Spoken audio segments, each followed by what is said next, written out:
Good day mga kabady, 9:26 na ng umaga. So magpapakain na po tayo.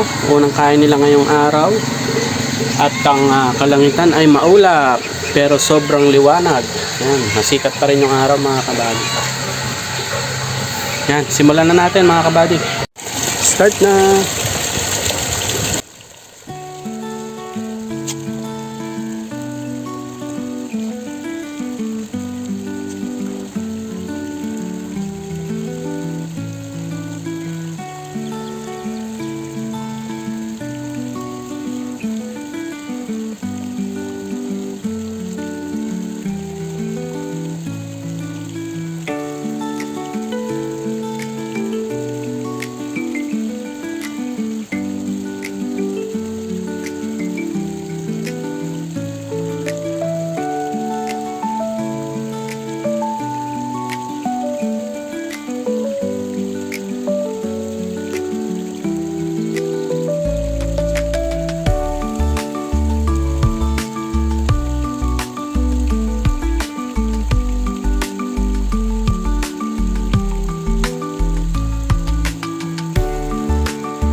Ngayon sa mga kabady, naibigay na natin yung 4 na kilo. At kain pa rin sila ng kain. Yan, at mga kabady, 100 days na nga pala sila. Yay! Ang bilis. Parang kailan lang, fingerlings pa sila. Pero ngayon, 100 days na nila. Ilang weeks na lang. At sana ay makabenta na. Malapit na magbunga ang ating effort.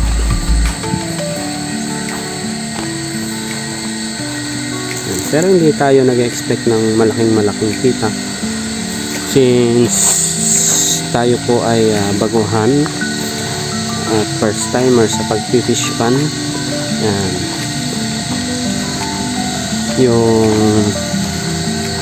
malaking yung maraming knowledge na natutunan ko ay sapat na rin yun mga kabady. Makukonsider ko na rin na kumita ako kasi syempre next time alam na natin yung gagawin natin kahit papano. Syempre nandun pa rin yung mga problems, yung mga changes, mga ganyan, hindi naman mawawala yun. Ganun talaga kahit saan naman, personal na buhay, sa business, pare-parehas lang yan. Laging may encounter. Pero siyempre dapat ay ready tayo at lagi tayong may solusyon. Kaya lagi dapat tayong humingi ng guidance kay Lord. Kasi walang ibang makakatulong sa atin. Number 1, siyempre siya. Kaya dapat laging magpasalamat. Masisigla sila ngayon mga kabady.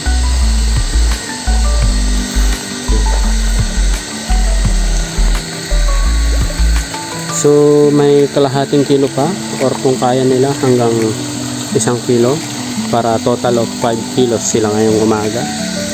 Tapos ganun din mamayang hapon kung hindi uulan. Yan, kasi tingnan nyo, ulap, madilim doon banda. Pero wala naman ako naririnig na kulog-kulog. Sana wag umulan. Mamayang hapon na lang o mamayang gabi. Yan, so mga kabady, update ko ulit kayo mamaya.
Update mga kabady, quarter to 3 na at tayo po ay magpapakain na kasi may mga namumong maitim na ulap, baka biglang umulan.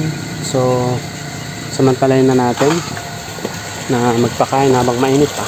Tara, samahan niyo ako mga kabady. Start na.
Yan, so mga kabady, naibigay na natin yung 4 kilos na pagkain nila. So ngayon, i-monitor na lang muna natin.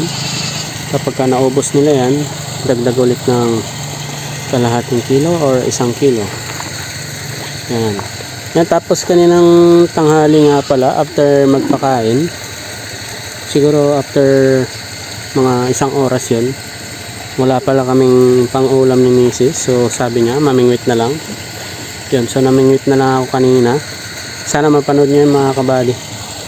Nakakatuwa lang. At ang hinuli ko lang naman ay yung pang-ulam lang namin. Sakto hanggang mamayang gabi na. Yan. Isahan luto na lang kanina. Pinaksiw na lang natin. At grabe mga kabady. Siksik yung laman ng ating mga tilapia. Ang gaganda na ng katawan nila. Yun din talaga yung maganda sa magandang quality feeds.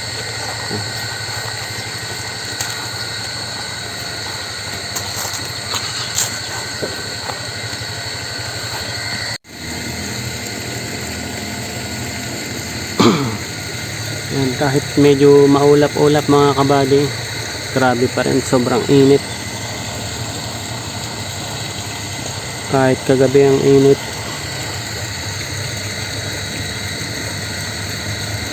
pero maganda lang dahil may ano na tayo, overflow.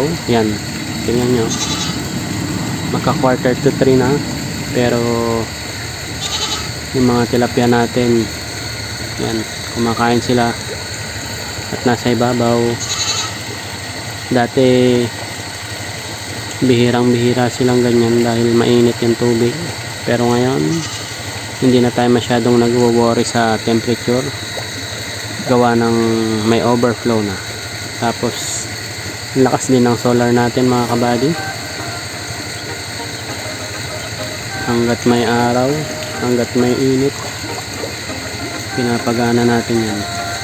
Yan, tignan nyo, lakas ng buga ng ng solar. Natataboy pa yung ibang mga dumi-dumi rin. Yan, tapos sa ano rin lang din yan, papunta dun.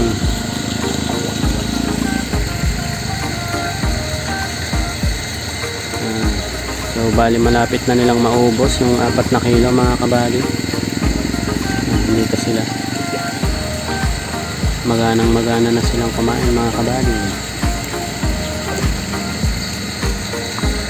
At may dagdag ko nga lang pala mga kabady, kanina nung namingwit nga tayo ay trinay din natin silang